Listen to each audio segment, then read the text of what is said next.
Hello and welcome to Undrafted, a Dynasty Game Theory podcast brought to you by On the Clock Fantasy. I am your host, Scott Belanger, aka Jax Falcone. You can find me on Twitter at Dino Game Theory. This is episode number 237. One. Let's roll.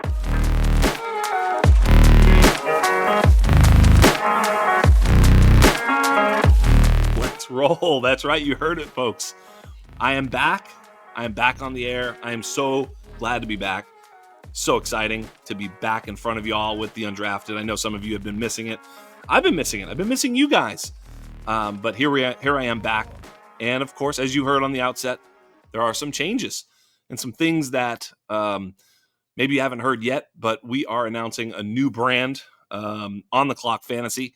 And couldn't be more excited. I'm going to tell you a little bit about that. But obviously, I'd been with the Undroppables since 2019. It's been a long time. Many of you thought that the Undroppables was mine and mine alone. It wasn't. I did have some partners there.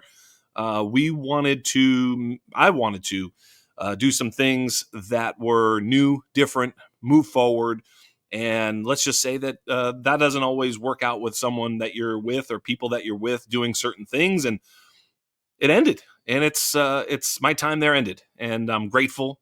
I can't tell you how many amazing relationships and people I met and got to collaborate with over the years at the Undroppables, going way, way back. And I could probably do an hour show talking about all the wonderful people at the Undroppables over the years. And but I don't think that's what you tuned in for. But I will tell you how excited I am about what I am doing going forward. We're starting a new brand. We're starting fresh. We're starting clean. But many of the things that we want to do are things that we've been wanting to do, at the Undroppables. The goal with OTC is to be the best Dynasty Fantasy Football source in the world, truly. And I've got the right team to do it.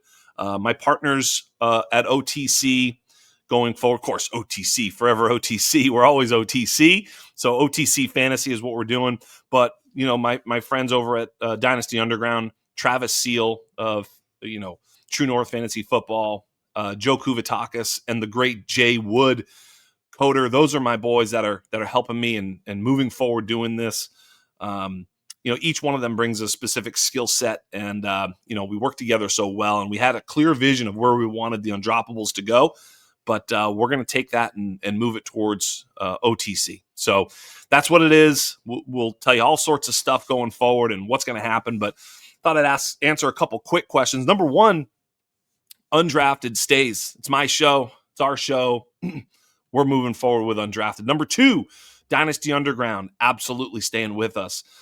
Just to give you a small taste of what OTC will be, of course, things like dynasty rankings. There's going to be something called the Cognoscenti, which is a little bit of the OTC market value. There's going to be a cool market data tool with rankings. There's going to be a trade calculator. That trade calculator is going to utilize some pretty advanced market tool analysis to kind of give you some advice through that dynasty trade calculator. Obviously, we specialize in prospect analysis with the OTC wide receiver model. That's Jay's model. That's coming along with us. That wide receiver model sticks. It will be ours. It's probably the most successful wide receiver model I've ever seen.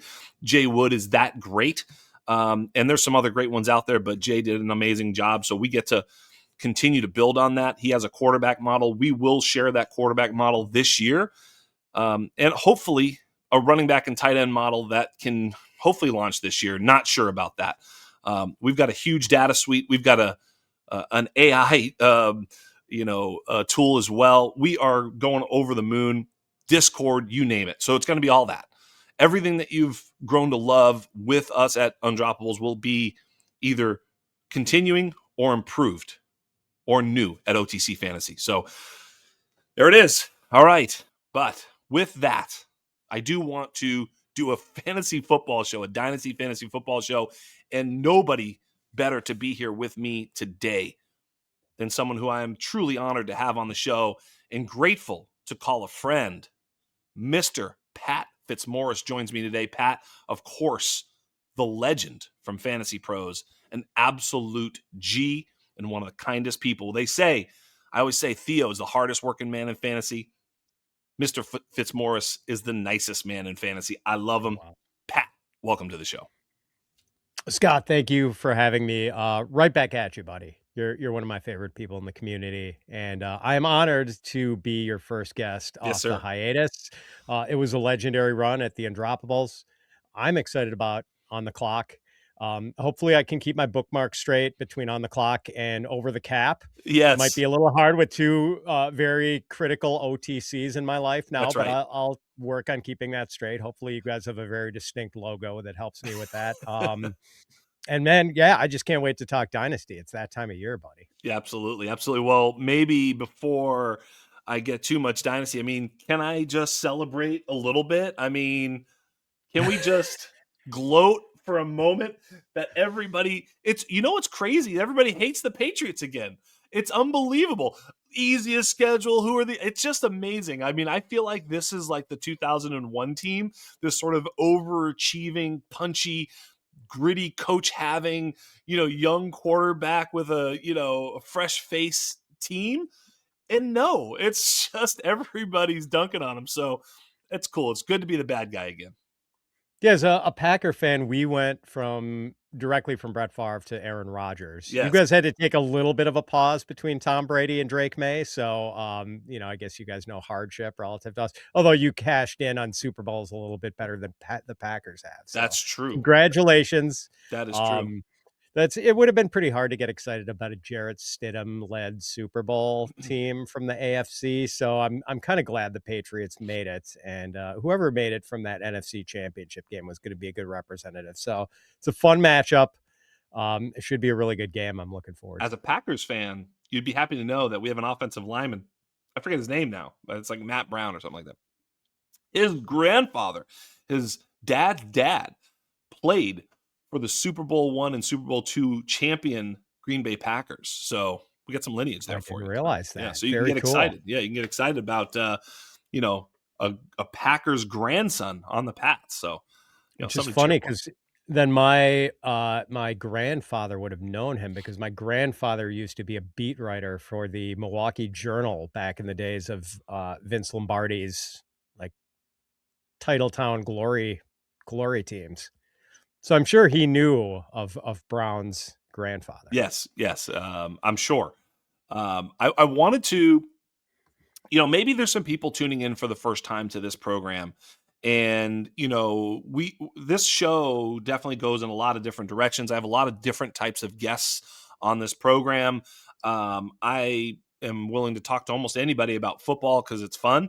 But it is a dynasty game theory podcast, which generally means that that's my proclivity. That's where my brain goes. That's the value that I think I bring.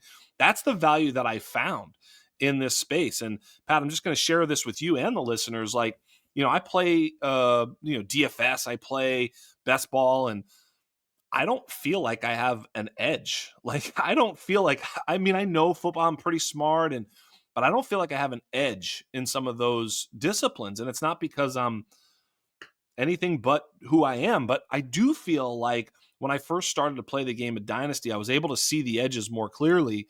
And I think you and I have definitely, this is what, your third, fourth, fifth time. I don't even know how many times I've spoken to you on this program, but we tend to uncover those together sometimes. I know you see them as well. Not every person I have on this show is really geared that way. They may be a scout or a college football guy or whatever. They're not a dynasty guy. They could be some other type of discipline that I'm still picking their brain. You, however, do understand this to some degree, and or to a great degree potentially. But that edge that is found in dynasty, and how I try to articulate that and how I try to share that with the audience is kind of the goal of this show. Yeah. And like you, I don't know if I have that big an edge either. Like everyone's just gotten so much sharper over the Oh yeah, for last sure. 5 years. There's just such an unlimited flow of data and opinions, and everyone can get this information if they want to dig hard enough. And Yes.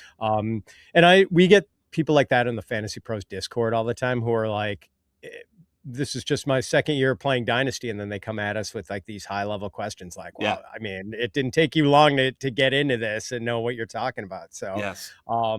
yeah. So I don't know if I have any sort of gigantic edge, and certainly my performance in your big league that I'm in. I mean, my team has gone from, I decided to like do that startup with kind of the productive struggle approach, which I don't generally do. I try to build in like, you know, a win in year 2 or year 3 mode. But it was a 16 teamer, so I figured I'd try to take the long road. And my team has gone from like raw sewage to just bad. So there has been a little bit of positive movement, but Yeah. you know, for all these people who are like, bring the receipts, man. Let's see the receipts. How many ships did you win? Yeah. Well, by that measure, you probably shouldn't have me on the show, because the last 2 years in Dynasty have been pretty dry since a couple of championship windows closed for me a few years ago. It was a rough year, but you know, hopefully we're getting back on the right footing. Yeah. Well, I mean, I'll tell you, I think it's not that easy. You do have to understand that in a general flat sense, in a 12-man league, you have about an 8% chance of winning. Obviously you can then say, well, okay, there's a couple teams punting. I may be a little bit better, yada, yada. What are your real chances? I mean, they obviously hopefully go up. But just in raw numbers, yeah, it's not easy. That being said, I've sort of, I think I've tried to, articulate some of the key tenets of what I think dynasty game theory is, and what I think is most important when you're trying to build a team. And I guess we're in startup season a little bit, so maybe some of this can be geared towards some of the freshness of starting a new team, but it's really year round. And my sort of general thesis is preserving value, because I hear a lot of times people say, "Oh, go get your guy," and it's like, yes, sure, but a general sense that you really should be doing is preserving value. And I have a very famous saying on this show, which is "Be ready to be wrong," and that just comes from what if you are wrong about your guy, or whatever it is, the play you're making, whether it's a trade, a draft pick, whatever you're about to do in a dynasty landscape, you could be wrong. You could be wrong. It's no, there's no guarantees that what you're about to do is the right play. So it's always a little bit of skepticism, and you can sort of bottle yourself up with skepticism too, where you're never really being decisive and you're always kind of flimsy. That's not what the advice is. It's just to sort of be able to see what are the ways that this can hurt me if I do whatever it is that you're doing. So hopefully, whatever you're doing, you're preserving value. If you can find a way to continuously add value, even small value, the fact of the matter is dynasty is a long game. It does play out over 2, 3, 4 years. That if you have been building value that whole time, you're going to find a way to be competitive eventually, even with mistakes, and you're going to make mistakes. So that's kind of the overarching theme. And then you sort of dive in from there about, well, what's the, and I'll start here and I'll give you this to sort of play off of. People will often, I hear a lot of dynasty or, questions. Would you trade this and this for that and that, or something to that effect? And for me, there's so much context that needs to happen. And the first one would be, and of course, my friends over at DD Fantasy do this great. Whenever they do a trade show, they always mention how many starters and how many teams, because that math is huge.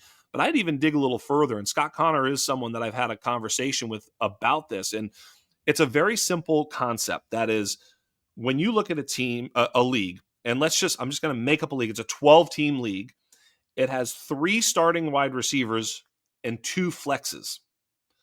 Well, that would mean that you can play up to 5 wide receivers times 12. So somewhere in the 50 range, 50 or 60 wide receivers. After that, they're basically worthless because they're not starters. And moreover, it's not really even 50, 60, because the drop off from wide receiver 33 to 73, that's a big group. So really, that shows you where you need to value things. Conversely, if you play in a very small league, a 10 team with only 2 wide receivers started, that's only 20 wide receivers. Like, the calculus changes immensely. And to a league that we play in, what do I have? Like 14 teams, 3 wide receivers, 4 flex. Like wide receiver 70 starts somewhere in the league. He is starting. You know what I mean? So these are the things that you have to start to think through in every single league to understand what your goals are, if that makes sense, you know? Oh, it makes perfect sense as someone who I think has had to start like Bo Melton in that Right. league, you Right. know? So yes, league context is very, very Yeah. big. You're like And John Mechie. I mean, yeah. he's gonna get a few targets potentially here in New York. Who's throwing to him? I don't know. He's put him in. Yeah.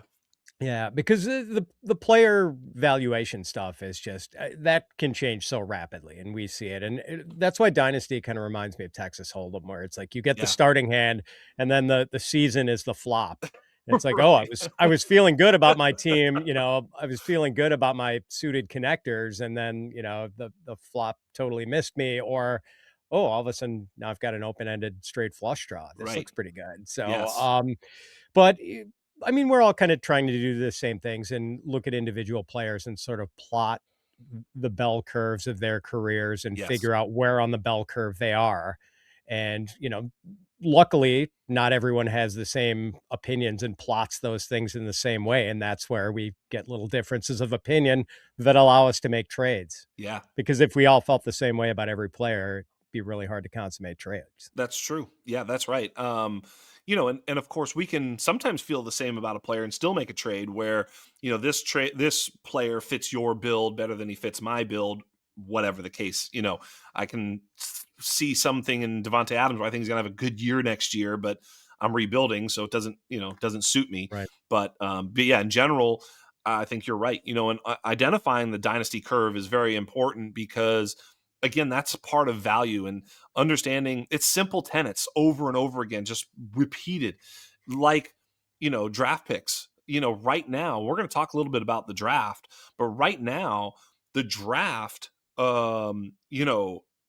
being 4 months away, is still a little bit of people aren't that excited. They're getting there, but they're not there yet. Trust me when I tell you, dynasty players start getting excited, especially right after the combine, because things get exciting. I don't know, whoever, it doesn't matter who it is. Henry Ruggs, Xavier Worthy, someone's going to run fast. It's just going to happen. It's just how it goes, and that's when they start to become familiarized with these players. They start to hear another dynasty analyst say, "There's a deep guy, oh, Isaac Tesla. I'm going to be the guy who's able to nail Isaac Tesla. I can't wait for the draft. I need a late second round pick in order to, you know what I mean?" This is what ends up happening. So now all of a sudden the 210 becomes, and you only need one guy in your league to want that pick. And then you can start to trade on it. You don't need a huge market. You just need one guy. Thing about draft picks too is they're nameless, right? The 210, I'm about to sell the 210. I think it's going to be, whatever, Harold Fannin. And you're like, Isaac Tesla, baby, And so that's the point, is that 210 doesn't necessarily only have to be sold to one person who likes one player. These picks start to become valuable across, the entire league for various different reasons. So yeah, you know, that gets exciting. So playing to that, knowing that these picks are still cheaper today, at the 210 or whatever it is cheaper today than it will be when it's close to or on the clock. Yeah, absolutely. People will start to get excited soon, though. We are Mm-hmm. in Senior Bowl week. Yes. It's not a banner group at the Senior Bowl, I don't No. think, this year. And man, you were just talking about the combine and how guys run. Can you promise me there are going to be some fast guys at this? We were just looking at this class the other day, and Oof. that might be the one concern, is that I don't know how many guys are going to do like sub 4.45 in this class. Maybe not that Good many. point. Yeah. Maybe some guys we don't even, I don't know. Yeah, Right. people that we have no idea. Someone's just going to shoot up the ranks. What are your thoughts about this class in general? I think for me, in my process, I'm back today, and, we're just getting this, this enterprise off the ground. My process sort of even starts today going forward. So I know a few things, but what are your thoughts in general, especially, compared to 25, 26, 27? Like, what are your thoughts about this class? It's a pretty bad class. Yeah. And there are going to be guys who come out of nowhere and turn out to be either steady contributors or stars. Yeah. But compared to last year, which was a pretty solid class, a B Yeah. or B plus class, and compared to 2027, which is looking like an A plus class, the kind that we get excited about, the once in a decade class, Yep. this just is not very good. I mean, there's one quarterback.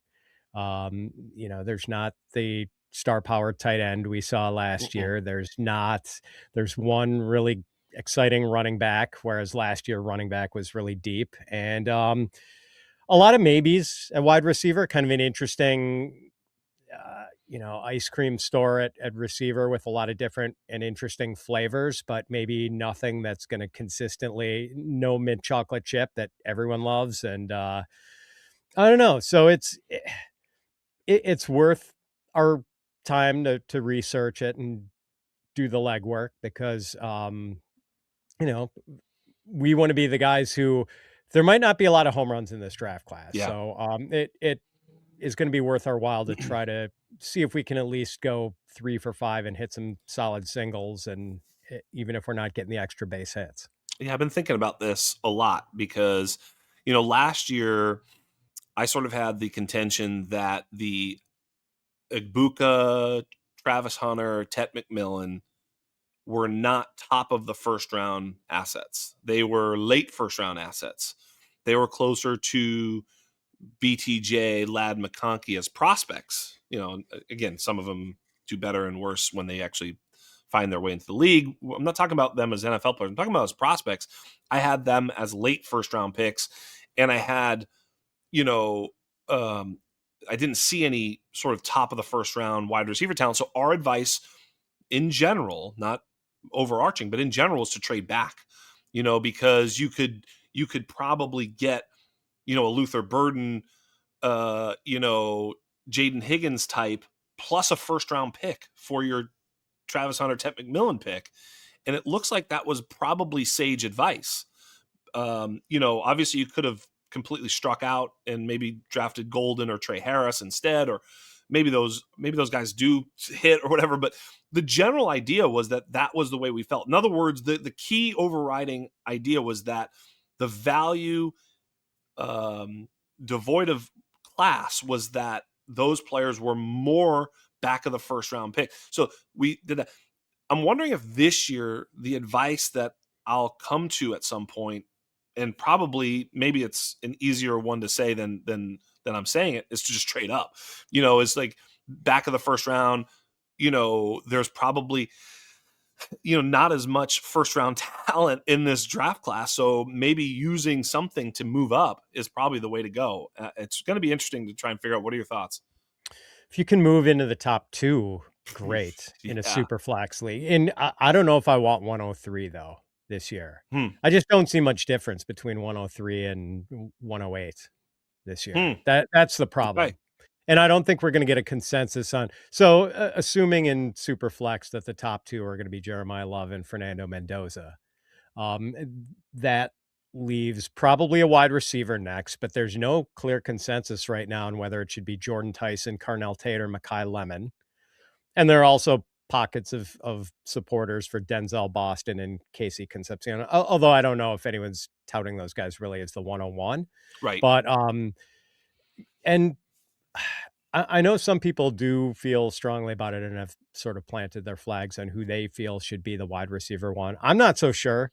I mean, I think maybe Carnell Tate is the safest. Some people think Mekhi Lemon is the safest, but he's a little smaller, a slot guy.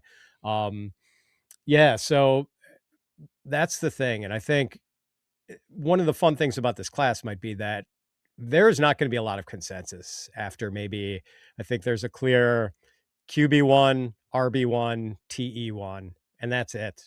And then after that, like we were starting to see first rounds that look pretty carbon copy last year in rookie drafts. This year, I don't think we're going to get that. Yeah, I guess we'll do this while we're here. What do you think about Fernando Mendoza?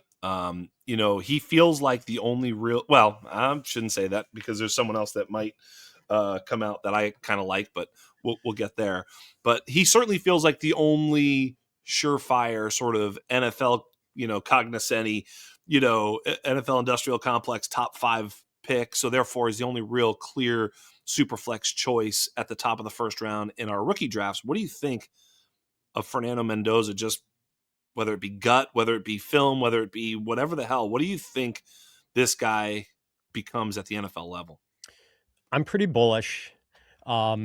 I have some family ties to Indiana University, so I watched a lot of Indiana Hoosiers football this year, even though I'm a Wisconsin Badger myself. But Yeah. Indiana, there wasn't a lot to cheer for with the Badgers this year, so I was kind of um, fan of the Hoosiers by proxy, and grateful for that because they were a fun watch this year. But I think Fernando Mendoza's arm talent is underrated.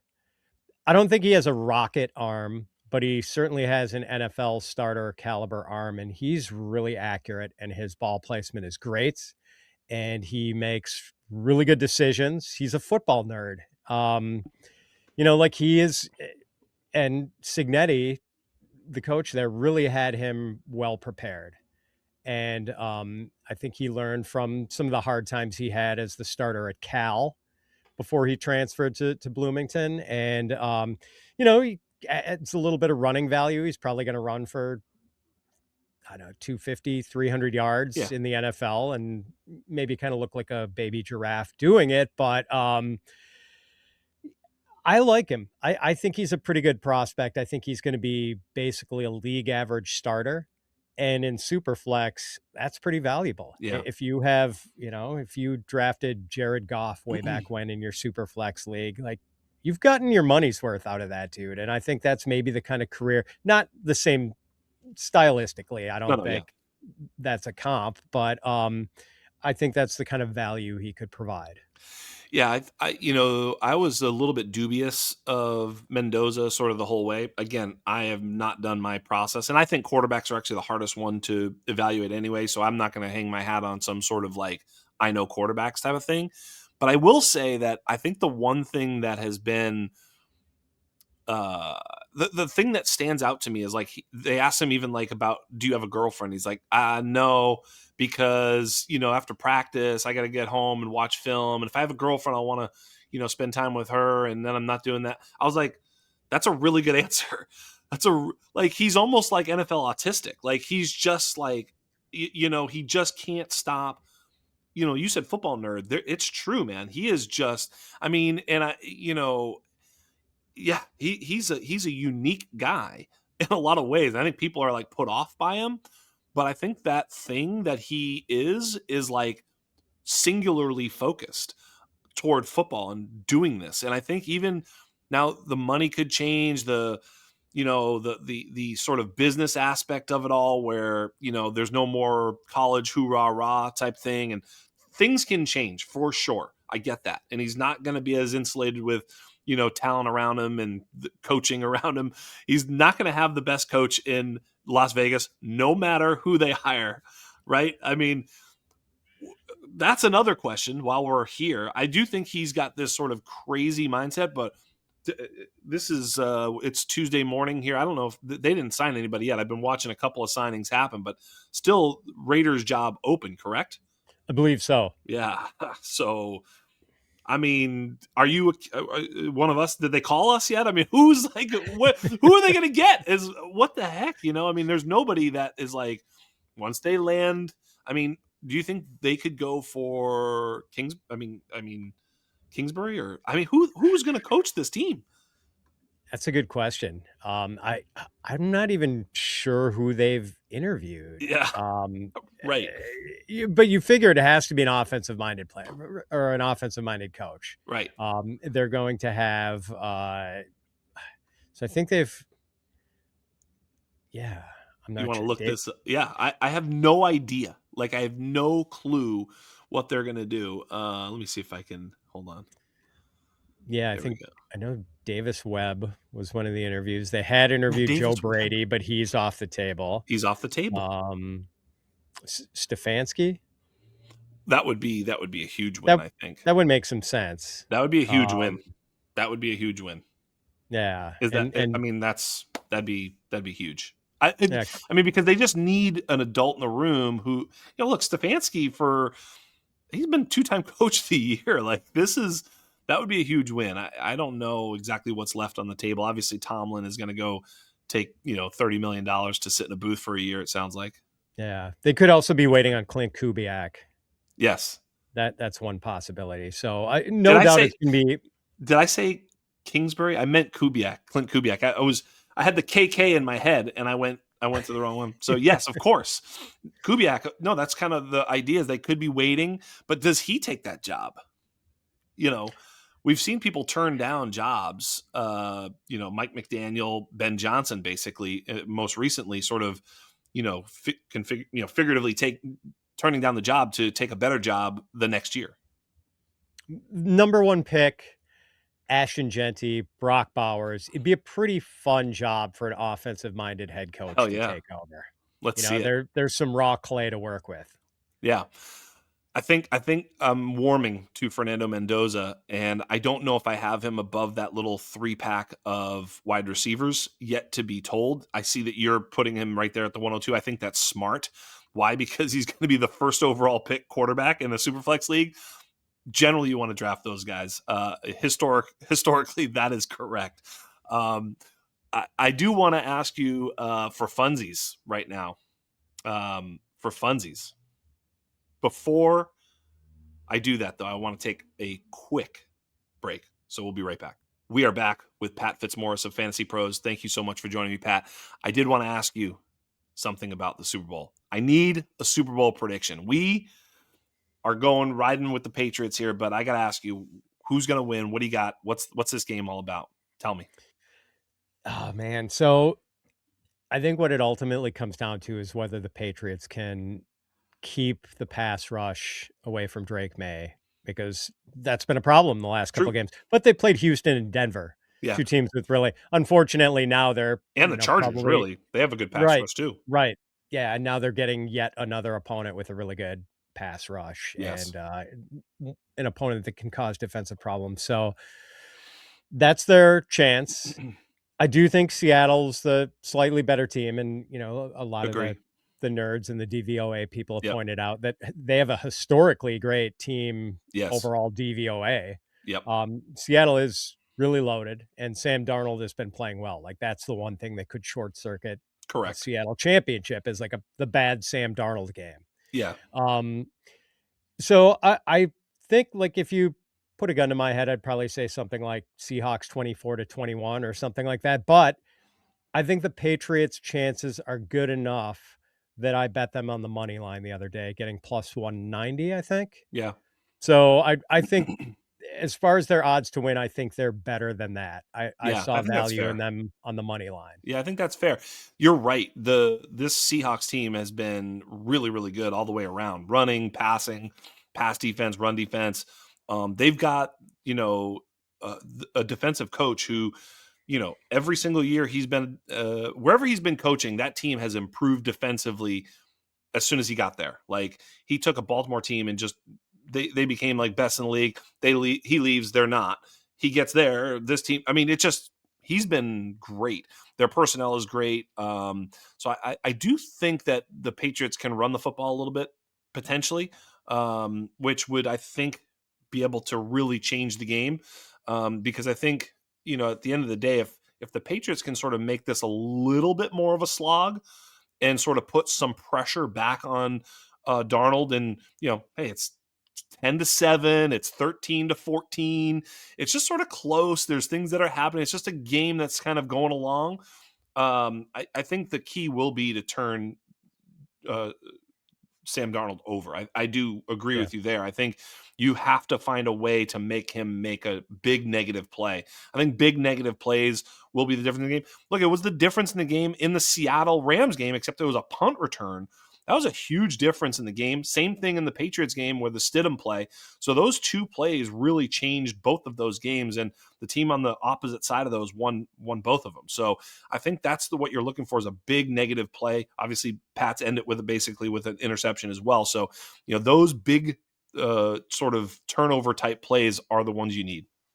Yeah, for sure. And that's when we saw the Rams beat the Seahawks during the regular season. I think that was the game where Sam Darnold threw like 4 interceptions, and a couple of them, like Yeah. one set the Rams up at the 3 yard line, another set them up at like the 30 of the Seahawks. So yeah, you need field tippers in Yeah. this game for sure. But I do think if they are able to win the Patriots and upset the Seahawks, they are gonna need a really good game from Drake May. Yeah. And I think maybe For sure. the better bet than Patriots plus 190.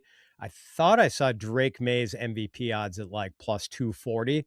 That's the bet. If they win, Drake May is gonna be the MVP. Almost has to I be. I mean, yeah. Yeah, Unless yeah, it's so a historic meltdown on Sam Darnold where it's like Christian Gonzalez has 2 picks for a touchdown or something, something really stupid like that. But yeah, if the game goes anything in sort of a normal tense, then you're absolutely right. It's got to be Drake May for the MVP. It's a good bet. yep. You know, I sent a tweet, Pat. I don't know if you saw it. It was it was a little tongue in cheek. I said, as a Patriots fan, is there any way we can get Charbonnet healthy for this game? Um, Ken Oh, Walker as scares the fucking bejesus out of me. I mean, he is so good. I feel so vindicated, yet I profited zero during the fantasy season on this vindication of Ken Walker being dope. He is dope. Am I wrong here? He's dope. No, remember when he and Breece Hall came out in the Yes. same draft class, and like everyone pretty much unanimously loved Breece Hall, but then a lot of people were like, "Well, look at Walker athletically and as far as production. He didn't catch a lot of passes just because he was coming out of that Michigan State offense where they didn't throw to their backs that much, but like as far as rushing production, athleticism, he was right in Breece Hall's class. No doubt. So he was a great prospect. I mean, the only reservation I have going forward about him in Dynasty, and there shouldn't be too many. I mean, he's 25, so he's like early prime. Um, I wonder if he'll ever have a backfield totally to himself and be a workhorse guy, because he's kind of a Lewis and Clark runner. He's an East Yes. West guy. Yeah. And I wonder if whoever his next employer is, whether he's going to be a free agent. So maybe it's Seattle again, especially with Sharps coming off the knee injury, Yeah. or maybe he does sign somewhere else. I wonder if the next employer is going to be feel compelled to pair him with a Hernando De Soto runner, a north-south guy. Yeah. Right. So Sure. that's the thing. Like, can you just let Walker go, or are you too worried that with his east-west style, too often he's going to put you like behind the down and distance you want? Yeah. Because I think, NFL coaches worry more about that sort of thing than fantasy managers do. Yeah, for sure. For sure, they do. I would tend to push back to any of those coaches that I think. I'm not looking at it right now, but I think Ken Walker had a higher success rate. He was just so much better than Charbonnet. So even you got to get 3 when the 3 is tough. He did that as regularly as Charbonnet did by the numbers. Like, he just was more explosive. He is showing it he's got a nose for the end zone. He's a hard runner too. Like, for a sort of, as you say, east west guy, like, because he's got so much wiggle, he's got power too. Like, once you're contacting him, now he's north and south.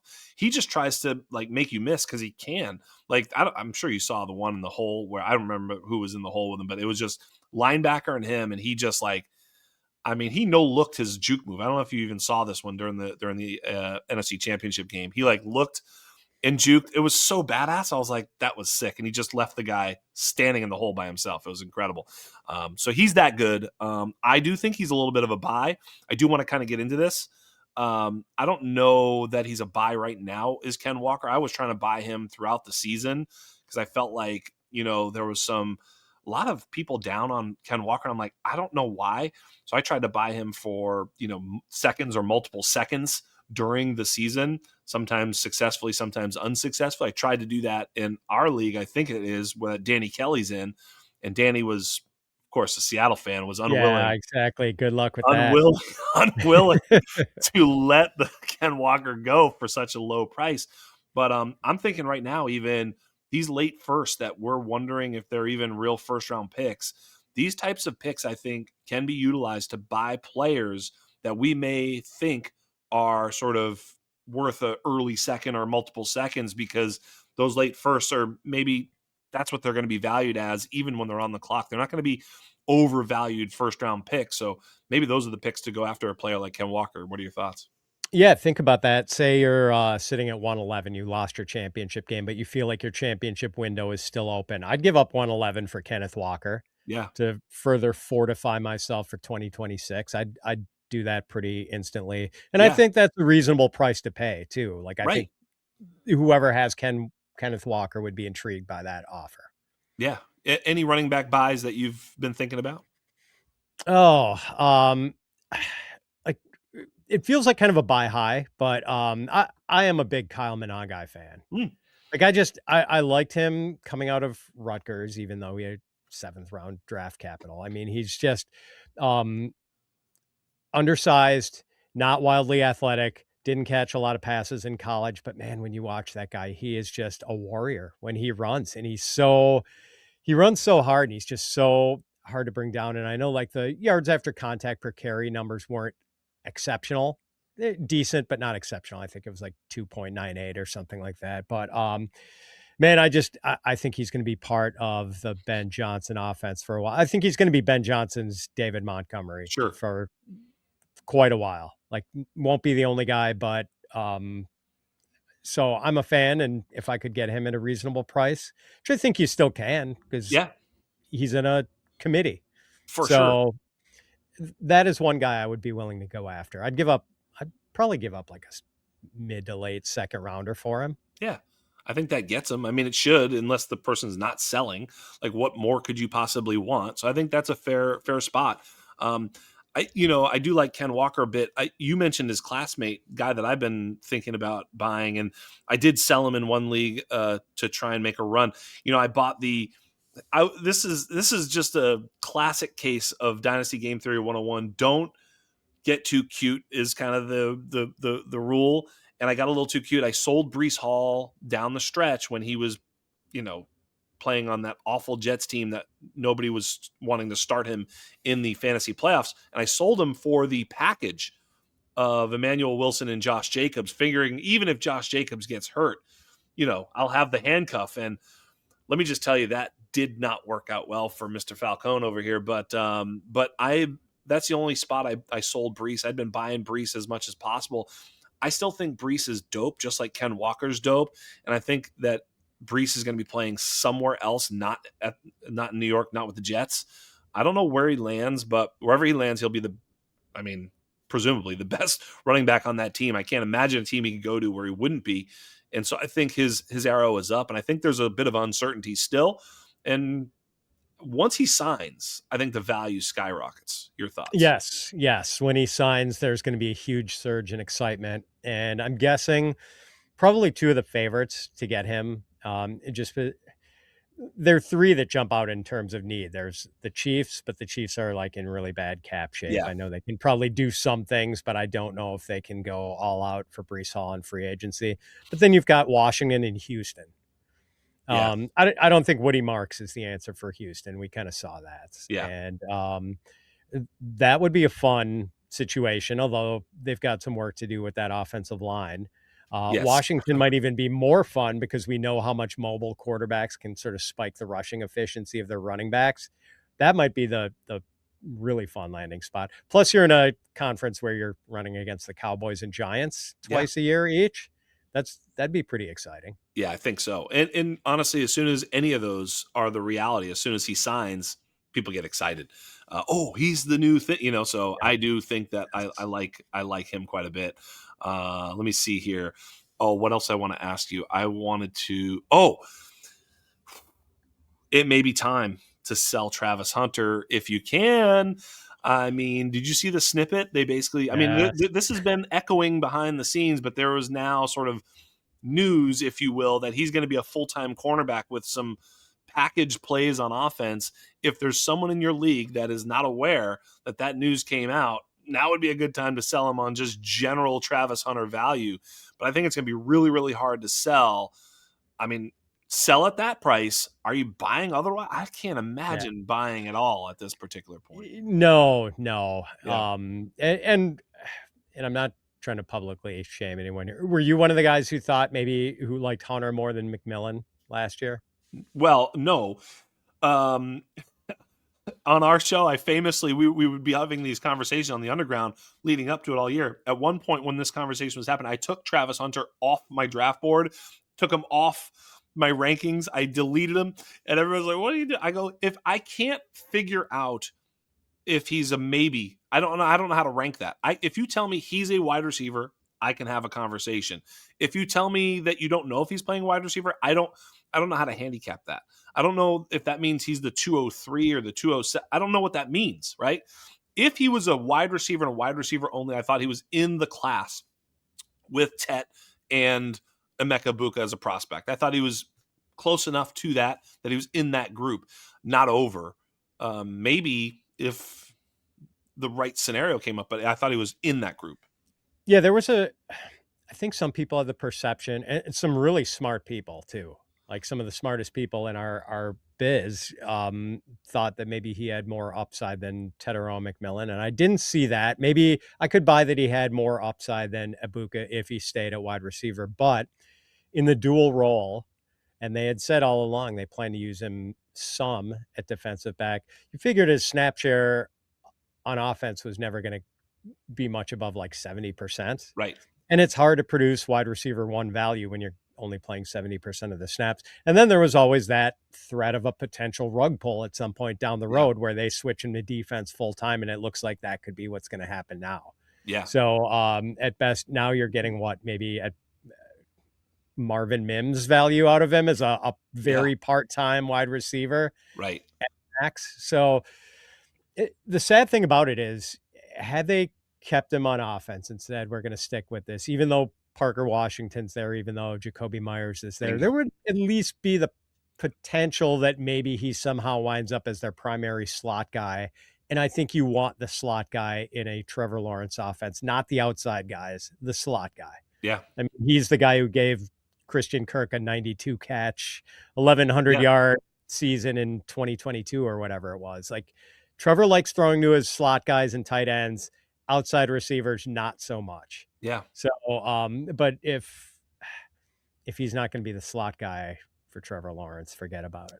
Yeah, absolutely. And I mean, maybe they do something with Brian Thomas Jr. and maybe this all changes, but a lot of maybes. Right now, Parker Washington looked dope. We know how underrated Jacoby Myers is, and they do still have Brian Thomas Jr., who, is at least perceived as some sort of alpha predator on the outside. So it's going to be very difficult. Even if they said he was playing offense right now, it'd be hard for him to carve out a meaningful role right now, given the situation. Now, we've bet against situations historically always and bet on player talent over situation. But in the short term, it's ugly no matter what, whether this news is true or not. So yeah, sell Travis Hunter. Hopefully someone's not paying attention. Throw him into a package. I always say this is the best way to do it. Just kind of, send a bunch of stuff one way and the other way, and your side is moving Travis Hunter over. Don't try and sell him as a single piece, because then it's too clear what you're doing. I will say this is one of the Dynasty Game Theory 101s. Just put a bunch of stuff on your team with a bunch of stuff on their team, and when they see Travis Hunter, they will subliminally value him as something. It'll be something. Maybe it'll be a little less than what you hope it is, but they'll count the value and they'll be like, oh shit, I get Travis Hunter too. Click. So hopefully that's the way to get off of him. But I think it's time to cut bait and move on. I agree. Would you say someone, say you had him on a team, would you take the 202 for him? Probably. I mean, that sucks, but yeah. And that sucks because the 202 is not something I'm looking for. No, I know. If someone just blindly sent it to me, I think I'd probably take it, sadly. Yeah. Otherwise, he's just a guy you're going to stuff on the end of your bench, and he's just eating up a roster spot. It's brutal. We did take him. I'm in like 25 or 20 something dynasty, whatever the number is, and I took him. I think I have 2 shares. Both of them were super late first round picks, where it was like he fell to me. Yeah. And so you're kind of like, I guess we'll take Travis Hunter. And a little bit of FOMO, didn't want to miss out just in case he was Yeah, the cat's pajamas at wide receiver from the get-go. I'm sure if I look back, there's definitely players that I passed on to take him. But yeah, at some point you're like, well, at this value, I'm okay with the risk. Sure. Well, the risk is biting us. But yeah, that's why I never even dreamed of taking him in the top 5 or 6. It was always it's just, that's the risk I was willing to take was, look, if he was a superstar, I just didn't see that as a very likely outcome. In terms of wide receiver buys, you got any wide receiver buys you're sitting on? Maybe Ricky Pearsall. Hmm. Maybe the stock's not super high after his very injury marred year. I still think he's the best receiver the 49ers have. I still think he's better than Juwan Jennings.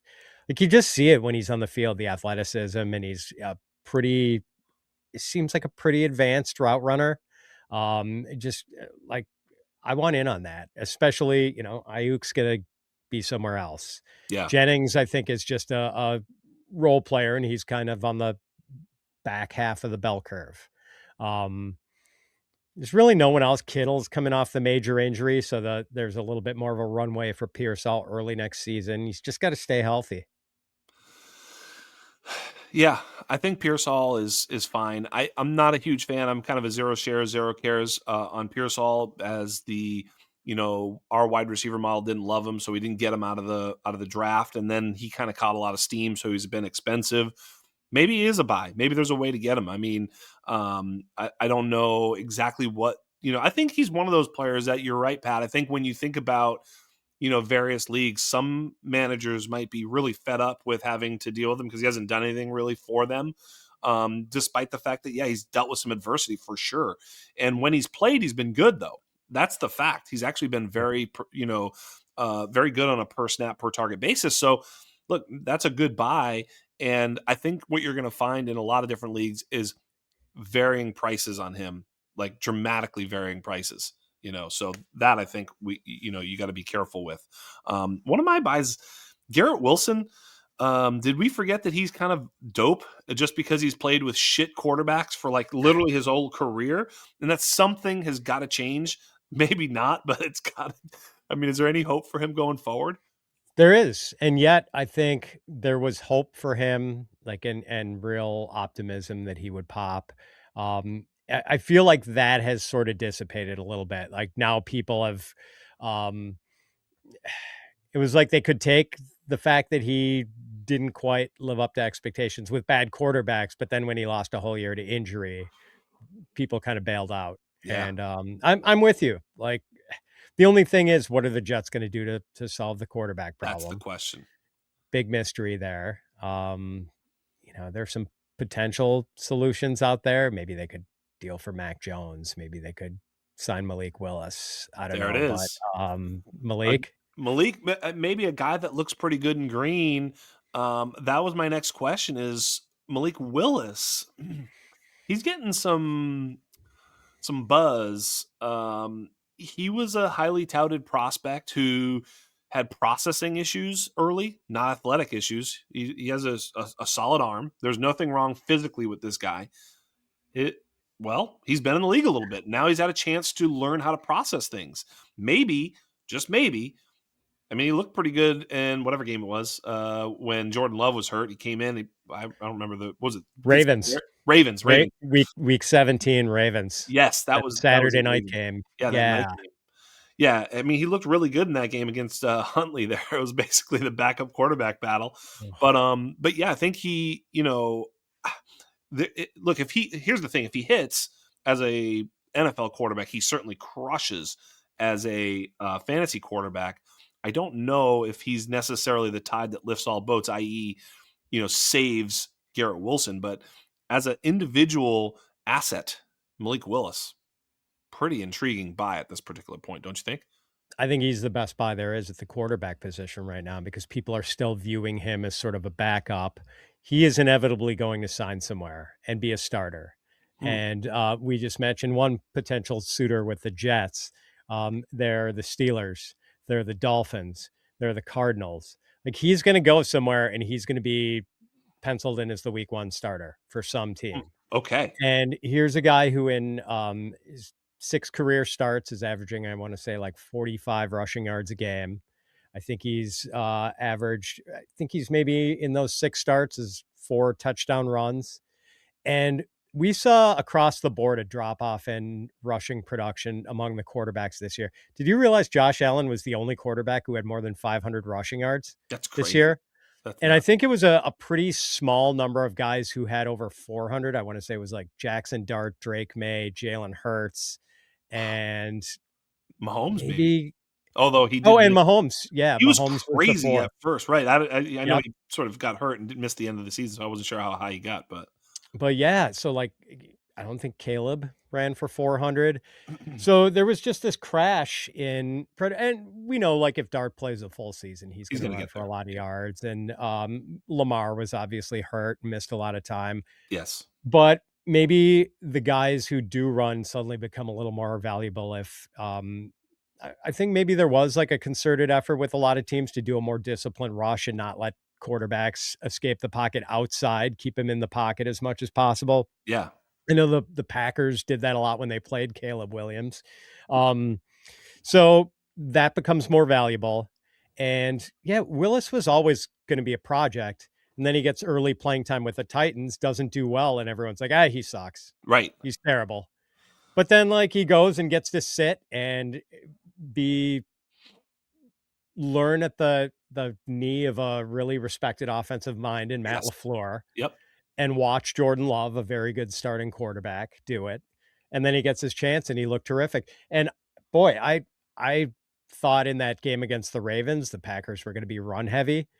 Not at all. They just Right. let Malik cook in that game. They let him Yes. throw and run around, and he had what, like a 30-point game. I mean, he was just nuts in that Yeah. game. I So I I love it. I love this call. I mean, I think we can all see that. I think the point of why he's such a great buy is that you're basically paying slightly more than backup prices. Like, you know, he's nobody's has him as a top 10, dynasty quarterback in terms of value. People are going to look at, keep trade cut or soon OTC, and they're going to see, where the market has him and where, like what we're going to do, by the way, just to give you, we're going to have the cognoscenti, value higher, and the OTC will show market value, meaning it's going to take, we're actually taking data from the trades, which are easy to do, right? A lot of the, you can go on Keep Trade Cut now and actually see, or Dynasty Daddy, and see trades that have included Malik Willis.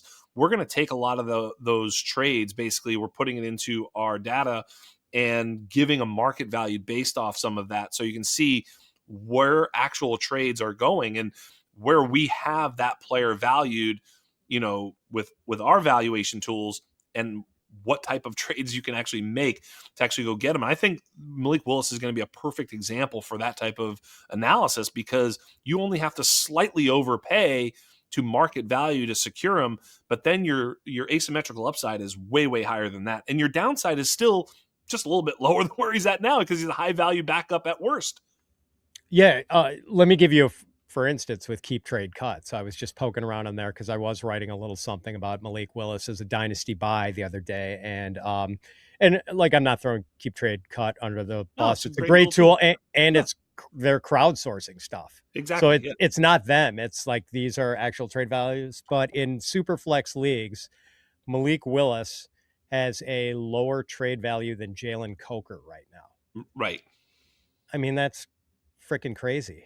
Yes. Like lower Ridiculous. than, yeah. Are you telling me you wouldn't give up Jalen Coker or Khalil Shakir for a potential Right. starting quarterback who's going to run like crazy?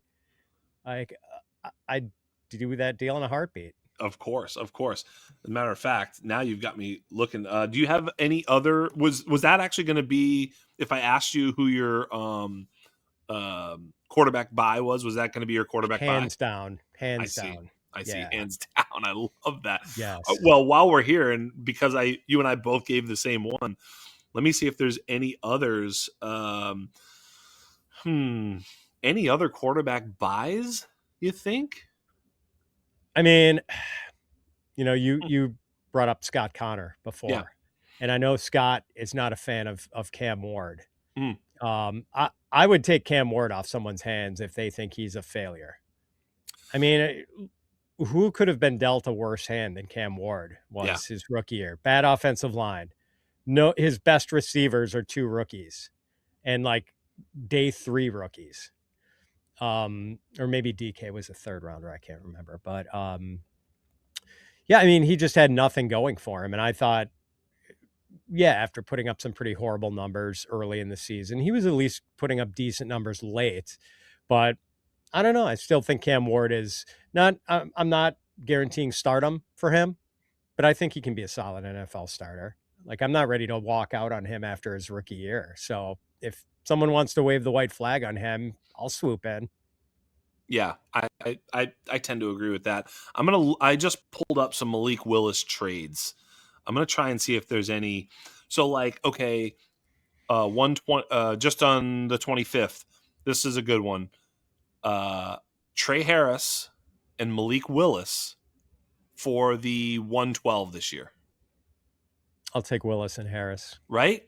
See what I'm Yeah. saying? You kind of get a reroll on Harris, which was about he was an early second. That 112 is kind of, it's like, yeah, that's free money. I love that. I love that deal.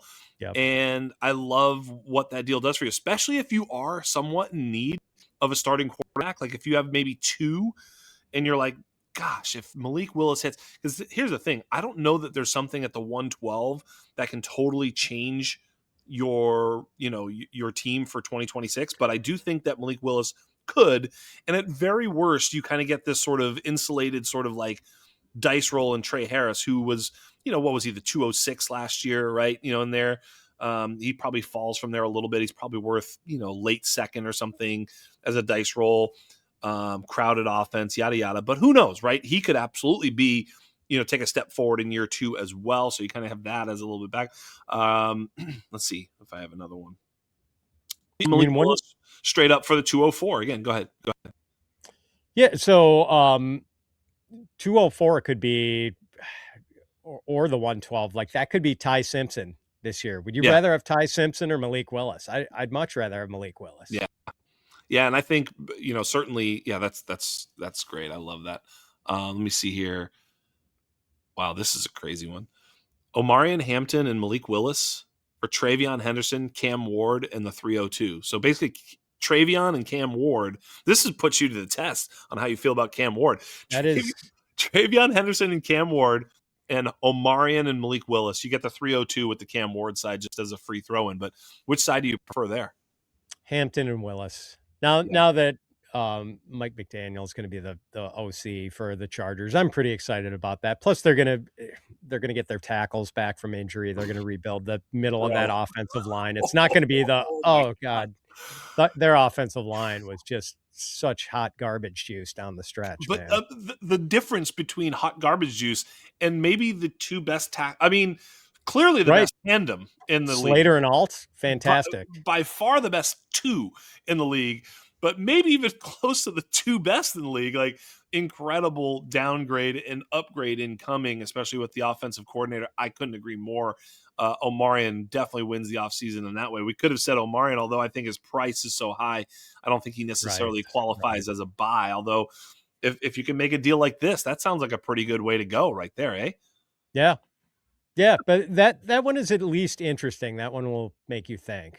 For sure. If you are bullish on Cam Ward, that's at least, it does put you to the test a little bit. Yeah. You talk about the Bears. We talk about Colson Loveland.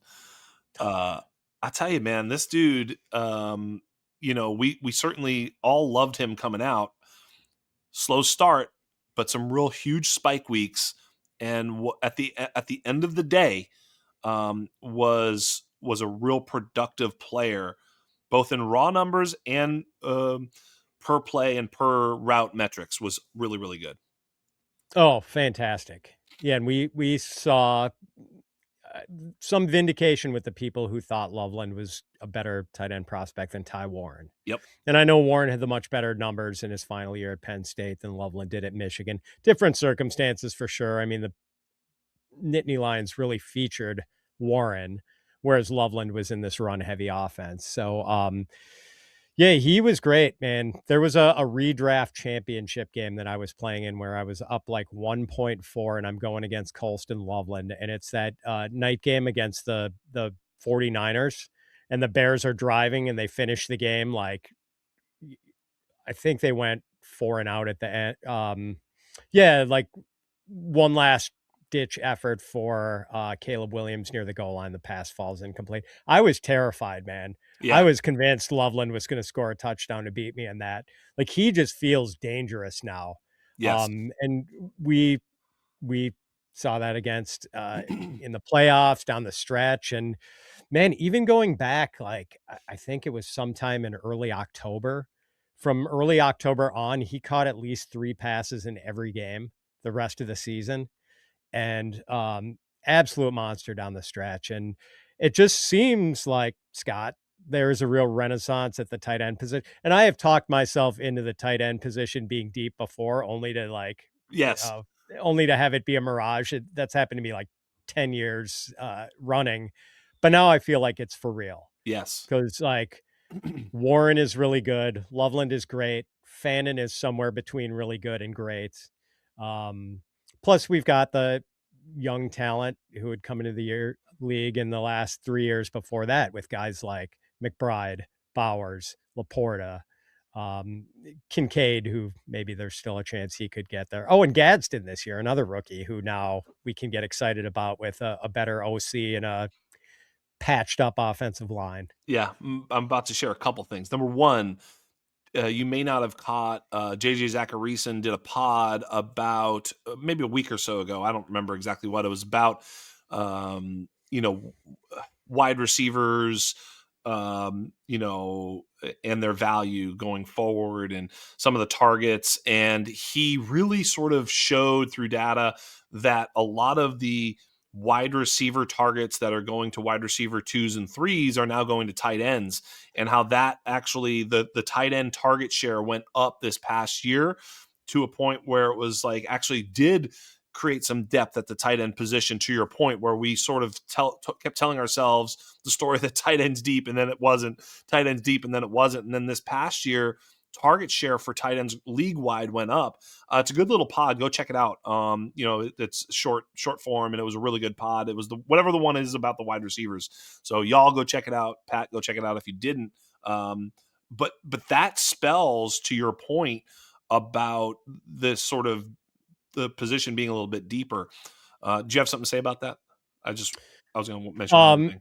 yeah, I mean, we did see look at what the wide receiver 2 group looked like this year. It was just um PPR fantasy points per game. The wide receiver 2 group included guys like Wandale Robinson, Michael Yes. Wilson, and Alec Pierce Yep. this year. Yep. So, To the point. Yep. yeah, there was a nice spike in tight end production, and maybe with that kind of wide receiver 2 production, I mean, that makes like the true wide receiver 1 guys, Jamar Chase, Amon-Ra St. Brown, like Yeah. those guys gain value in this kind of environment. They're even more valuable than they were That was before, the and they were point. already foundational Yep. guys. Yeah. That was kind of the point JJ was making. He's like, you know, wide receiver targets are down. That actually makes this, you know, he was making all these arguments through the data. And, you know, one thing that he sort of mentions briefly, but doesn't necessarily get too far into it, was wide receiver injuries were also prevalent. I mean, you talk about Bad. Malik Neighbors, and, you know, there's a lot of guys that we lost this year. So, and Justin Jefferson's season was sort of a loss, sort of, or, you know, I think that's going to be different next year, no matter who the quarterback is. It's just sort of a, you know, aberration. I don't think that's normal. Agreed. So, but listen, my partner at OTC, Jay Coder, Jay Wood, who does the model and all this stuff, doing our data stuff, is going to be unbelievable. But he just had a tweet. It was like yesterday. And the tweet is: rookie tight ends with over 2 yards per route run on at least 100 routes. And then he goes on to say they averaged basically 14 PPR points per game the following year. So rookie tight ends with over 2 yards per route run on at least 100 routes. Who are those guys? You know what I mean? And Yeah. in 2010, we had a fellow by the name of Rob Gronkowski. He was just at 2 yards per route run. At number 7 at 2.02 in 2000, whatever, my eyes are failing me, was Mark Andrews. At number 6 was Brock Bowers. At number 5 was Kyle Pitts in his rookie year. At number 4, fourth on this list, Oronde Gadsden. To your point, Oronde Gadsden makes this list. Going in the Wayback Machine, Jordan Reed. At number 2, Jimmy Graham. And I'll give you only one guess who you think was number 1 on this list. Tight end yards per route run? Yeah, in his rookie year. Don't overthink it. Laporta? It's Colson Loveland. Oh, it's Loveland. He was, Wow. yes, he was 2.26 yards per route run. And that's something to, to remember, is that we sort of forget that he didn't underperform. He just wasn't on the field. He didn't have route participation. Anytime he basically had that route participation, he popped. He went off. So, yeah, there's a little bit of, lower number of routes run maybe than some of these other guys if I looked at it or whatever, but it is a baseline of at least 100 routes run. So Colson Loveland and, of course, your other darling that you mentioned there was Oronde Gadsden. So both of them on the list for the time being.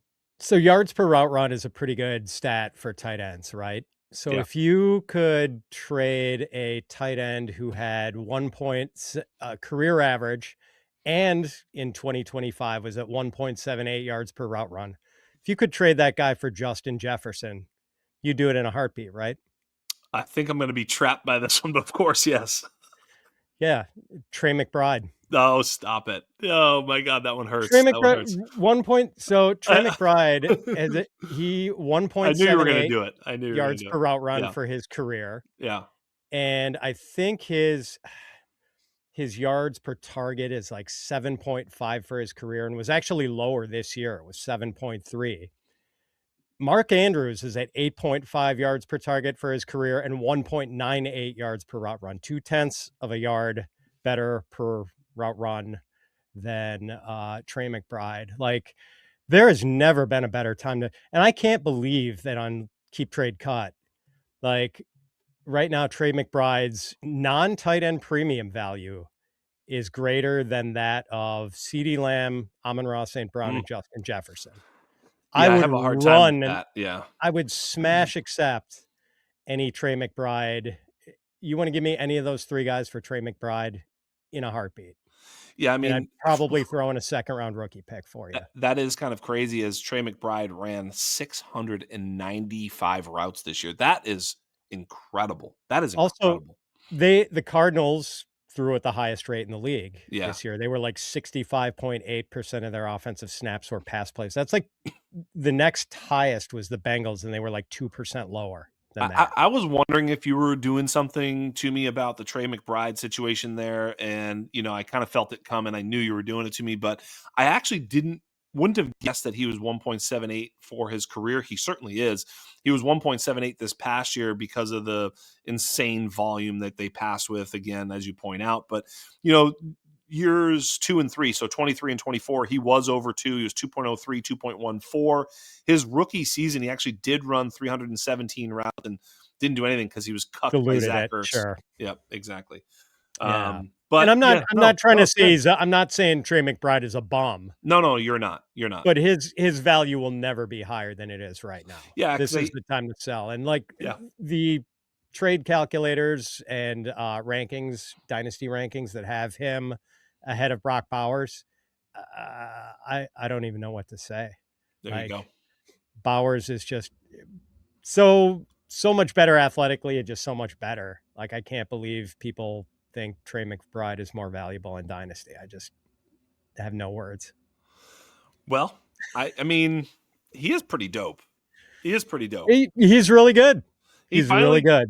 He finally got unlocked with touchdowns too. I mean, I think that was the other thing that, we were, if you remember last year when they were trying to get him his first touchdown, they were literally having Kyler throw him like little shovel passes at the goal line because Kyler literally could not fucking get him a touchdown. This year he gets 11 receiving touchdowns with, a real man at quarterback. Right. Sorry, one a week. I mean, absolutely. Yeah, he was. Yeah, he was and dope. that was nice to see. Like, he deserved that because he had some bad touch. Even at Colorado State in his last year, like, somehow he had like I think he had 1,000 receiving yards in his Yeah, final year at Colorado State and didn't score his first touchdown of his final year there until his last game. it's crazy. Crazy. It's bonkers. He was He's been a snake yardage bit. monster though. Yes, absolutely. Yep. Um, so let's do let's do this. Let's finish on the class. I think it's fun to talk about the class. We're about where we want to be. You know, I was gonna maybe go back and talk about some other stuff, but I think the class is fun. You'd mentioned. I guess I'll ask it this way. Do you have any sort of favorite players? It sounded like you kind of led me to believe that you didn't have a favorite of the top three wide receivers. And I'm kind of curious if that was more you talking about consensus or you talking about Pat Fitzmaurice and what he thinks right now. So I'm kind of curious what you think. Do you have a favorite of those top? Like, who's your wide receiver one in the class? Right now, it's tentatively Tate. I can understand the upside with Tyson and thinking I agree that Jordan Tyson might have the most upside, but he does have a pretty worrisome injury history, including the unholy trinity of knee injuries where it was ACL, MCL, and I think PCL. Yeah. Plus, he's had some hamstring and I want to say shoulder problems too. So there's that. And then like I like Mekhi Lemon just fine. I think he's really good and probably has the safest floor of any of those three. But a slot guy, maybe there's a little bit of a limited upside. I don't know. I shouldn't dog slot guys. I mean, he could be Amon-Ra St. Brown, and no one would be complaining about that. So, yeah, I'm anxious to gather more data in the pre-draft season on those three because I don't have any strong feelings about it. Yeah. I think I'm like my religion at this particular point, the thing that I go out there and I knock on doors and I try and tell people about is the alpha slot. JSN's a slot, Amon-Ra's a slot, CD Lamb works out of the slot. Puka, for a lot of Yeah. his success, operates out of slot, although they play a lot of two tight end, but he's in motion. He's not just sitting out wide. That's not how he's played. Sometimes he actually is the outside player, even though you understand what I'm saying. He Yep. doesn't just sit outside and try and win that way. Almost all of them.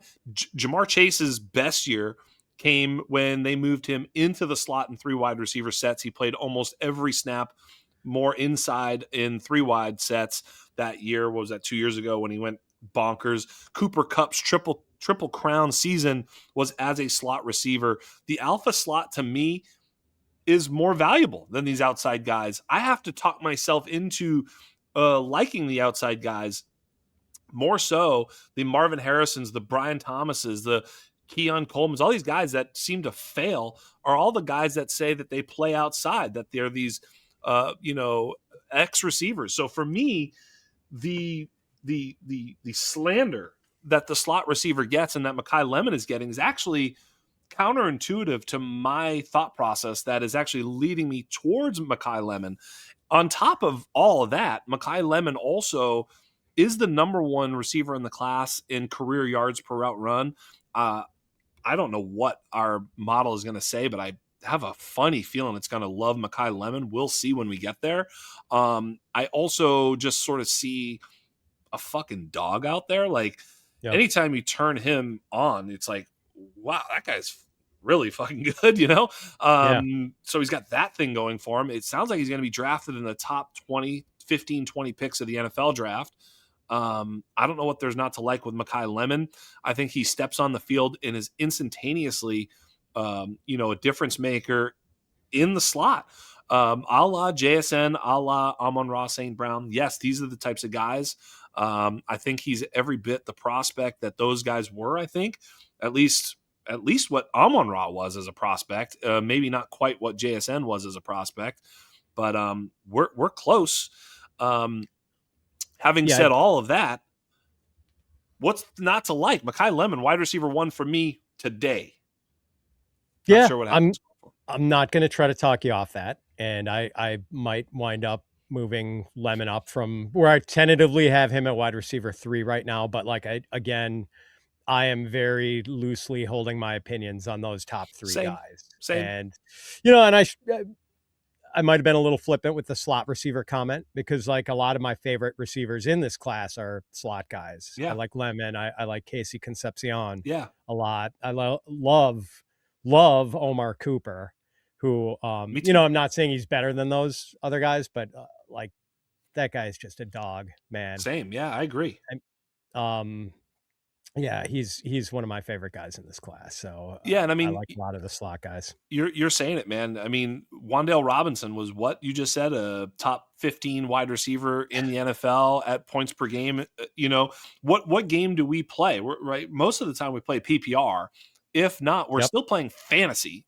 We're not playing who's the baddest ass guy on the outside. We're playing who's going to score me the most points in fantasy. And guys like Wan'Dale Robinson are scoring fantasy points, and guys like JSN and Amon Ra are consistently. I mean, JSN was basically the wide receiver one along with, Puka. I'm not sure where they ended up, in total. It was very close. Either one, pick your poison. But again, even Puka, slot tendencies, if not, you're going to call him a pure slot. I get it, but he's a move around the formation kind of guy. So I'm all in with this Makai Lemon situation. Carnell Tate, helmet scouting is undefeated when it comes to Ohio State and LSU. Even Boutte is, Keyshawn Boutte making the LSU helmet shine bright. So I think, when you look at the Ohio State guy, you got to really like Carnell Tate. What are your thoughts there? Yeah, I always do sort of like it when a guy is able to sort of shine when he is playing with other great receivers, and Yeah. Jeremiah Smith is going to be the number 1 pick in the 2027 Yep. draft, and Carnell Tate was still good enough to like pop in Ohio State games. Just advanced route runner, really reliable hands, great ball tracker, and good on body control, like a legitimate deep threat. And I don't know how many of those there are in this class. Like he makes the tough catches. It's just, he's kind of symptomatic of this class in that like the one knock is speed. And there are just not that many guys who are going to run 4.4, sub 4.4 in this wide receiver class. And Tate's a guy who we could see come in at 4.5 something, and people are going to be like, eh. That's the issue with him. Even Lemon, I don't know if I think Lemon's going to be sub 4.5. I don't think he's going to be sub 4.4 though. Yeah. And I mean, if I can be real honest with you, I don't care what these guys run Yeah. necessarily. As a matter of fact, I almost, hope that they don't run too fast, because then they get pigeonholed into this sort of, wind sprint Marquise Valdez Scantling type of player where they're just, clearing things out for the players that actually get the targets. So I want targets. That's what I want. I think the thing with Tate is, you're right. He played with really just amazing players in 23 and 24, and of course, even in 25. But in 2025, he did post 3.02 yards per route run, which is pretty good. He's just never, I mean, dude, he has 826 career routes.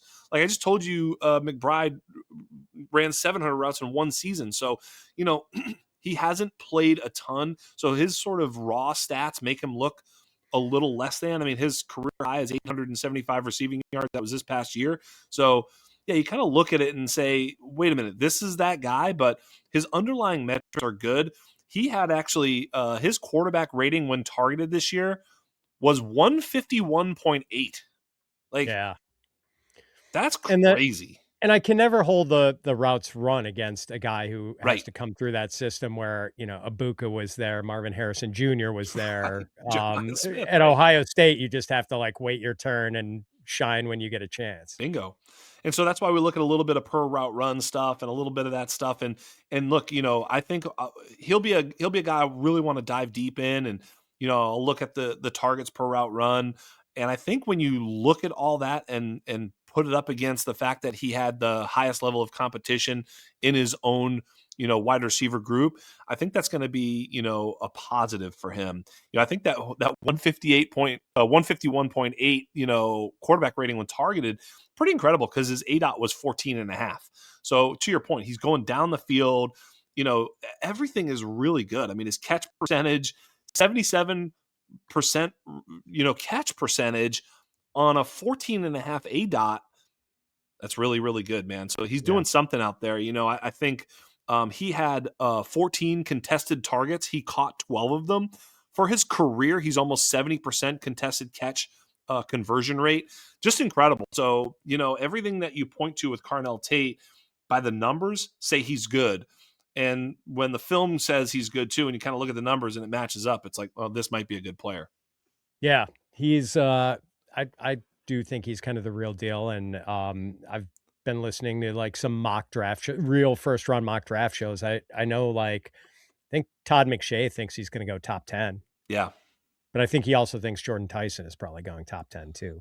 Yeah, and I think when you talk about NFL value, I do understand the difference between fantasy value and NFL value, and how the slot gets a little bit like, well, we can always find a slot guy. I get Right. that. And it's harder to find a dominant outside guy. I totally understand that. That is true. That is because you can just find Wan'Dale Robinson. It's kind of to the point. It's like, we did find one, but it's hard to find Malik Neighbors. That motherfucker's hard to find. Guy who can do Right. all that stuff. That's unicorn shit. So I do understand that from an NFL evaluation standpoint, but I don't really give a shit about that so much as I care about what he's going to do for my fantasy team. I do think that sometimes the guys at the very, very top of that are able to do both. But even if we look at Rome Odunze, who has been, one of those guys that we viewed as a really awesome outside player and did so at a very high level in college, leaving something to be desired here Right. at the NFL level. So Rome, Marvin Harrison Jr., it's like a lot of disappointment with that prototype is all I'm going to tell you. Yeah, it's true. I mean, they're not that's why maybe we should cherish the Teteron McMillans who come And Michael in and Wilson's. speaking of star big outside receivers, That but could be a buy right there, man. What the hell? That kid's been unbelievable. uh, like I know Matt Waldman, who does a lot of film study, like Waldman thinks Michael Wilson is a better route runner than Marvin Harrison Jr. And it's hard to question that based on what we've seen in the target shares and the catch numbers that Michael Wilson had this year. He was right about something about him. I mean, Jesus, the kid outperformed Marvin Harrison. He just did. I mean, whether he's better than him, I'm not qualified to answer that question, but something about that statement is starting to ring true, ain't it? Yeah. Yes. Let's I got to ask you about so are you pretty much out on Kenyon Sadiq? I've already cited I think on like two different shows your tweet about like his yards per catch, yards per route run, target rate numbers, like not that great for a guy who's being talked about as a mid first round pick and a guy who's probably going to get picked higher in rookie drafts than Colston Loveland and Tyler Warren were last year. Yeah, great point. And so I was probably too far out even on Tyler Warren and Colson Loveland last year. I think the fantasy community, talk ourselves into the tight end one a lot of the times, and it's not even that person. And in this case, it wasn't again. It was probably Colson Loveland over Tyler Warren, although that didn't look like a very good take about halfway through the season. But, we play these things out over time, and I feel like every single time we talk ourselves into the classes tight end one, we kind of get burned when we do that. Maybe only Brock Bowers was been the guy that's kind of held that mantle, but this is not Brock Bowers. This guy has nothing of the sort to compare to Brock Bowers in terms of his pedigree and his performance on the field. So am I out? I'm cautious. I am super skeptical, very cautious and skeptical based off of the numbers. I've watched him play a little, but I've not done any like film work. But I look at that like yards per reception number at the tight end position. It's a very raw stat. But the reason that I look at it is because a lot of times we talk about things like, situation. They don't really throw to him. They don't really do this. The offense is somewhat, quarterback wasn't, you sort of have these built-in excuses for tight ends. And if we go back to like George Kittle played in a rock fight offense where they never really threw the tight end, but he was making bonkers plays. He was making big plays. His yards per route run were really solid in that Iowa offense. And he also had big yards per reception. And if you just looked at those plus his physical attributes, big, strong, fast, right? Big, strong, fast, made big plays, good on a per route basis, ended up being the best tight end in the league for 10 years. I'm looking for those signals at the tight end position. And when you don't get them, but then he's getting a little overcooked in the national, sort of spotlight, you start to wonder. That's all. So I'm dubious. Yeah, and I think here's the other thing, Scott. I think that after Sadiq tests at the combine, there's going to be a whole new wave of enthusiasm for him because he's going to run a 4.5. Right. I think he's already got like a 41.5-inch vertical jump on the Yeah. record. Like he is an athletic freak, Yes. and he's big enough to play in line. But like, I do think I'd rather get the discount, Kenyon Sadiq. I'd rather get like Eli Stowers Yeah. from Vanderbilt, who's probably going to be a late second or maybe even third rounder, who's also a freak athlete. Now he's skinnier and probably can't play in line, which means maybe his snap shares in the NFL top out at like 60%, 70%, but also a freak athlete. He was like a Texas State high jump champ in high I did not school. know that. Went to Texas A&M as a quarterback. Hmm. Eventually like transferred and became a tight end and kind of blossomed at Vanderbilt, but like also just very physically gifted and was super productive at Vanderbilt. Like his last 2 years there, I think he had like 1,400 yards combined and 10 touchdowns. So, I like yeah. Stowers a lot. Yeah, I mean his sort of metrics jump off the page a bit more than does Sadiq.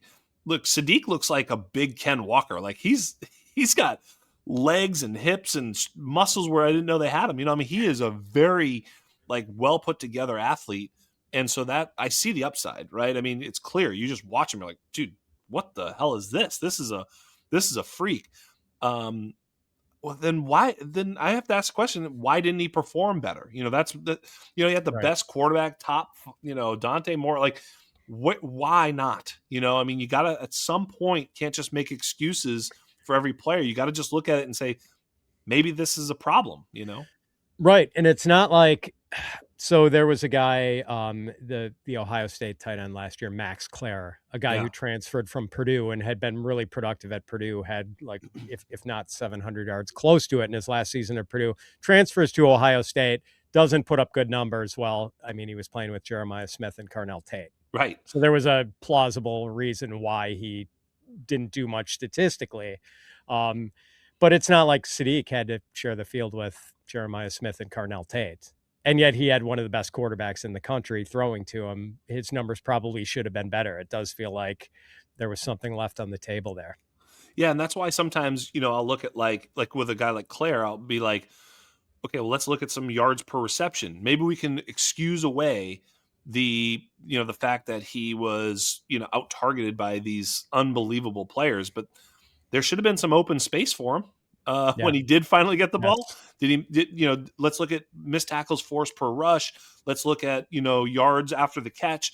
Show me some signal that you're special. That's really all we're looking for, because again, we just talked about it at the top, where the tight end position tends to be pretty top heavy, where you're talking about, hey, if I don't have one of the elite guys, there's 30 guys who can maybe score a touchdown for my fantasy team this year that are going to be, this week, that are going to be on the field, whether it's Hunter Henry, Zach Ertz, and, go down the line, Cade Otton, right? There's just a bunch of guys that are pretty good in the NFL that play a lot of snaps, get a lot of routes, and might see 3 to 6 targets in any given game, and one of them could be a red zone target. And here I am, but I'm only looking for Tucker Kraft.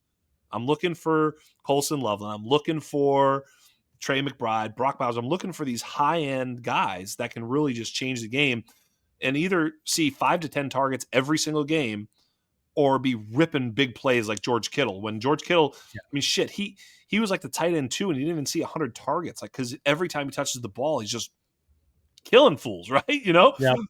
So I'm looking for something elite to hitch my wagon to. What is it with Kenyon Sadiq? Like, what am I hitching my wagon to? Yeah, just you're hoping that the athleticism eventually translates and the production catches up. That's a tough bet. At Yeah. the 106 or the 107, that's Right. a tough bet. Right. I'd rather make that bet in the second round, right, with Yes. players at that price point, where I can do that with a Harold Fannin. We did it with Harold Fannin. We did it with some of these other players that were much better bets. I felt like in previous drafts, and maybe there'll be some there. And I think Stowers is that type of player. I'd rather bet on that price point. So here it is, Kenyon Sadiq. Tell everybody I hate him. I don't.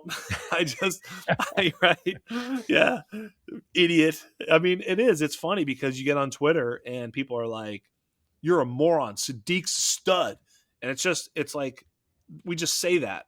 Maybe that's true. I'm not some sort of college football expert, but as I start to dive in, that's not what the tail of the tape tells us. So we've got to figure it out. I'm really excited to see what the wide receiver model does with Carnell Tate and Tyson and Concepcion and Boston and all these players. I'm super excited to get into it, and maybe we'll have you back again closer to the draft, because I think that's when we can really I'll know a bit more about these prospects. At this particular point, what about Trinidad Chambliss? Oh yeah, so I don't know when his thing is supposed to be adjudicated. So he's filed a lawsuit to try to get an extra year of college eligibility, which I don't know if that should in itself raise a red flag, Yeah. because he would get drafted earlier this year than he would next year. Yeah. And he doesn't want to come out. So he had some weird, it was a lung issue back when he was at Ferris State, I want Yeah. to say, where he missed a whole Ferris, year. He basically missed 2 years. I think one was because of a more conventional injury. One was because of this mysterious lung issue. He didn't get a redshirt season for that. They did a tonsillectomy on him, and that took care of it. But I mean, he's interesting. He's very small, mobile, decent arm. Yeah, I don't like. It's a tricky. There's a thin tightrope to success for a player with those kind of physical limitations as far as size. So I'm a little hesitant for sure to throw my arms around a guy like that. But in a class like this, if I could maybe get him in the second, I might throw a dart.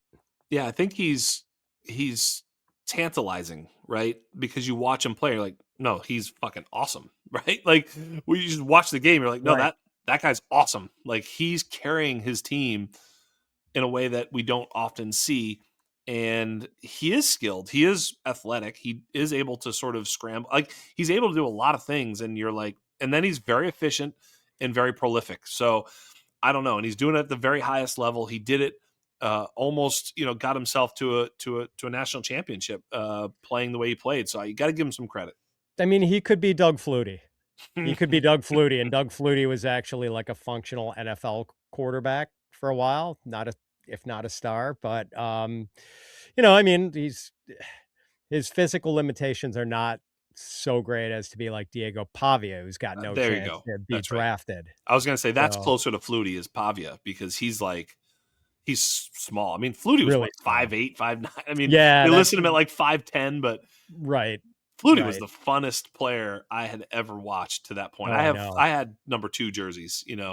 I remember the night that Doug Phelan caught that ball. I remember that. I do too. Yeah, I do too. That was right. That was like Thanksgiving weekend, I yeah. want to say. And I remember I was playing Nerf basketball at a buddy's house way back in grade school, and we were watching that game. So that game are there any, amazing. before we go, are there any other prospects that just sort of intrigue you? Not even guys that you're doing a flag plan on yet, but guys who you're just kind of fascinated by?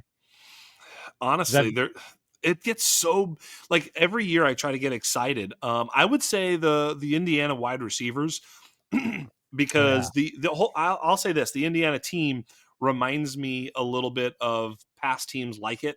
The LSU team that dominated. Remember, we had to decide who was good. Was it Clyde Edwards-Helaire? Was it Joe Burrow? Was it Jefferson? Was it Chase? Was it Terrace Marshall? Which ones were good? Which ones were bad?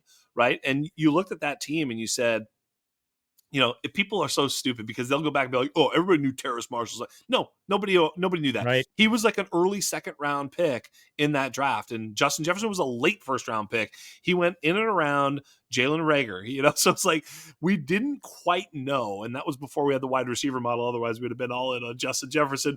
We would have been fading Jalen Reagor. But the point of the matter is that the consensus was unsure. Everybody loved Clyde Edwards-Helaire. And so I look at this team and I say, okay, somebody's got to be good. You know what I mean? Just like Yeah. that team. I remember saying that. I was like, look, someone's good. Joe Burrow, if he's not good, then these other motherfuckers are really good. You know what I mean? Because how did he throw for 60 touchdowns if he's not good? He must be good or some, you know. And I think the same thing here. It's like, I don't think Fernando Mendoza is good, and then these guys aren't good. I think you might have something with Surratt and Cooper. And so those are the guys that intrigue me, because I feel like despite their success, despite everything that they've done, despite their amazing performance, they kind of get thrown as like, yeah, maybe, Right. right? It's like, well, Like, why? I don't know. So I'm intrigued by those two wide receivers and diving into them, and their running back a little bit. yeah, like they sort of cancel, and they have two running backs, Hemby and Black, are both Yeah, pretty intriguing. But yeah, it's almost like Surratt and Cooper sort of cancel each other out. And the funny thing is, I think the guy that people are going to really go gaga over is the guy who's coming out next year, most likely, Charlie Becker, who was a sophomore this year, 6'4", and he's going to do a 4.3 at the combine. Like he's got the Alec Pierce yeah, toolkit, but like he could be like a rich man's Alec Pierce. yeah, I'm kind of I've got my I've been like a long time Antonio Gibson truther, and it was funny because I was looking at my DGT roster, your league, the other day, the 14 teamer, and I noticed I still have Antonio Gibson on IR in that league, yeah. and I think I've got my new Antonio Gibson this year to crush on. Who's Uh, that? Adam Randall of Clemson. Do Okay. you know about this guy? So I he's don't even know about him. this dude is he is a converted wide receiver. He converted to running back before this year. He's 6'2", 235, and he's probably going to run a 4.4. Wow. So he's got the kind of Antonio Gibson starter kit, size, speed, wide receiver background. And like his numbers were actually pretty good this year. I want to say he had like 800 and some rushing yards and 10 Adam touchdowns and Randall, caught yep. like 36 balls. So, yeah. And he'll be a guy you can get like in the third round of rookie drafts, but Yeah, he's a fun prospect. yeah. I keep looking at like the running back class and trying to find someone that has some of the things I look for, like early college production.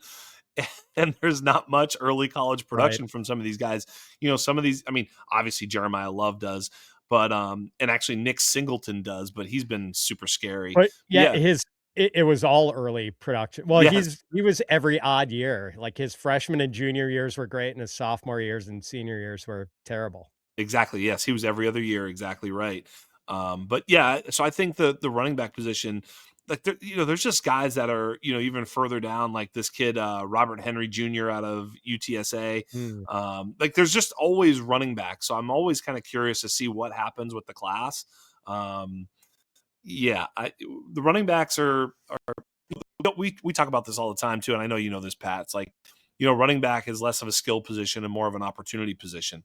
Like just give me whatever running back you're going to be handing the ball to at Yes. and whatever team is Yes. scoring a lot of points, I'll take that guy. Your Monungai thing. It's like, yeah, sure. If he's playing, he's going to score a lot of points in that offense in the next coming year. So I love the take. It's like, I don't, however good he is, it matters only insofar as it keeps him on the field. Yeah, I'm going to be real careful about planting flags on this running back class because I'm not sure I'm going to be totally sold on it. They're going to be like the little flags that some places put on top of a cheeseburger when they serve it to you. Like I'm Yes. not putting in big Yes. like American flag on the moon type flag planting with this We running went back to the class. moon. I don't know if that's true. I think that's a fake flag anyway.